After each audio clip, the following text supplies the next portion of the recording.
Hello बच्चों, आइए इस प्रश्न को पढ़ते हैं। किसी नलिका से बहने वाले द्रव्य के क्रांतिक वेग vc की विमा को जीटा की घात x, रो की घात y, r की घात z से निर्दिष्ट किया जाता है। यदि जीटा, रो तथा r क्रमशः द्रव का श्यानता गुणांक, द्रव का घनत्व तथा नलिका की त्रिज्या है, तो बोला जा रहा है कि x, y तथा z के मान क्रमशः कितने होंगे। पहला ऑप्शन बोला जा रहा है कि एक ऋण एक ऋण एक, दूसरा ऑप्शन बोला जा रहा है कि एक ऋण एक एक, तीसरा ऑप्शन है ऋण एक ऋण एक ऋण एक, अंतिम ऑप्शन है एक एक एक। आइए इस प्रश्न की मुख्य अवधारणा की चर्चा करें। मुख्य अवधारणा, दरअसल जो श्यानता बल होता है, जो कि दरअसल द्रवों में घर्षण बल होता है, उसका मान दिया जाता है F बराबर ऋण लगाया जाता है चिन्ह, यहाँ लिखा जाता है जीटा जो कि एक नियतांक होता है, गुणे क्षेत्रफल गुणे गति में परिवर्तन डेल्टा v भागे दूरी में परिवर्तन डेल्टा x।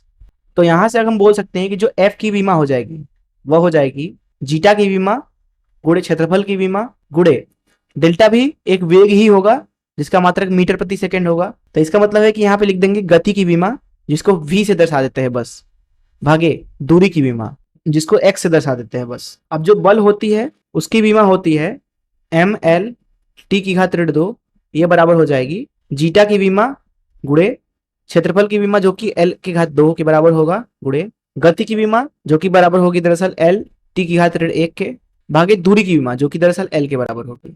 तो यहां से बोल सकते हैं कि जो भी जीटा की विमा होगी वो बराबर होगी एम एल टी की घात ऋण 2 गुणे एल भागे एल की घात 2 गुणे एल टी की घात ऋण 1। ये दरअसल बराबर है एम एल से एल कट जाएगा और एक और एल से कटेगा और ये टी की घात ऋण 1 ऊपर जाएगा तो यहाँ बन जाएगा टी की घात ऋण 1 और यहाँ आएगा हमारे पास में एल की घात ऋण 1। ये हो जाएगी दरअसल श्यानता गुणांक की। अब जहाँ जीटा है वो दरअसल जीटा श्यानता गुणांक कहलाती है, तो इसका विमा हमने निकाल लिया। तो इस चीज को आप ध्यान में रखें। हम बात करते हैं घनत्व की। तो जो घनत्व होता है जिसे रो से दर्शाया जाता है वो दरअसल होता है द्रव्यमान भागे आयतन। तो यहाँ से हम बोल सकते हैं कि जो घनत्व की विमा होगी वो दरअसल होगी द्रव्यमान की विमा भागे आयतन की विमा। इसलिए यहाँ पे जो घनत्व है उसकी विमा लिख सकते हैं घनत्व की विमा बराबर द्रव्यमान का विमा जो कि m है, आयतन की विमा जो कि l की घात 3 होता है, तो ऋण 3 आ जाएगा यहाँ पे। इस मुख्य अवधारणा का इस्तेमाल करके आइए इस प्रश्न को हल करें। यहाँ पे बोला जा रहा है कि जो क्रांतिक गति है vc, दरअसल उसकी विमा को जीटा की घात x, रो की घात y, r की घात z से दर्शाया जा रहा है।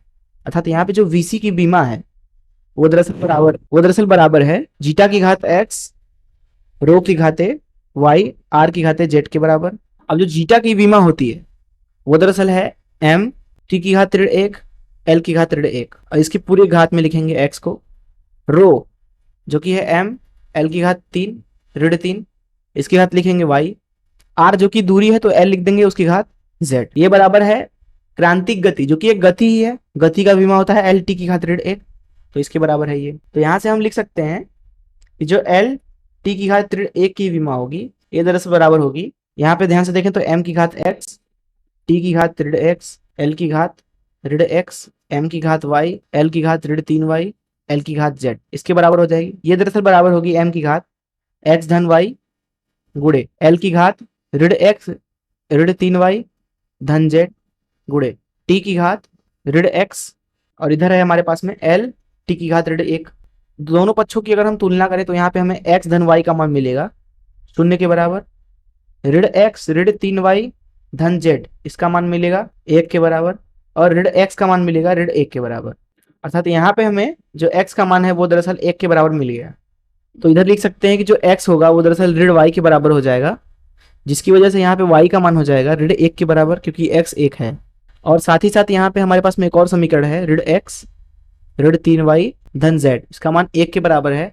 x का मान 1 है ऋण 3, y का मान ऋण 1 है धन z बराबर 1, ऋण 1 धन 3 धन z बराबर 1। तो यहाँ से z का मान आपको मिलेगा ऋण 1 के बराबर। तो x का मान हो गया 1, y का मान ऋण 1, z का मान ऋण 1। तो इस प्रश्न का उत्तर हो गया 1 ऋण 1 ऋण 1।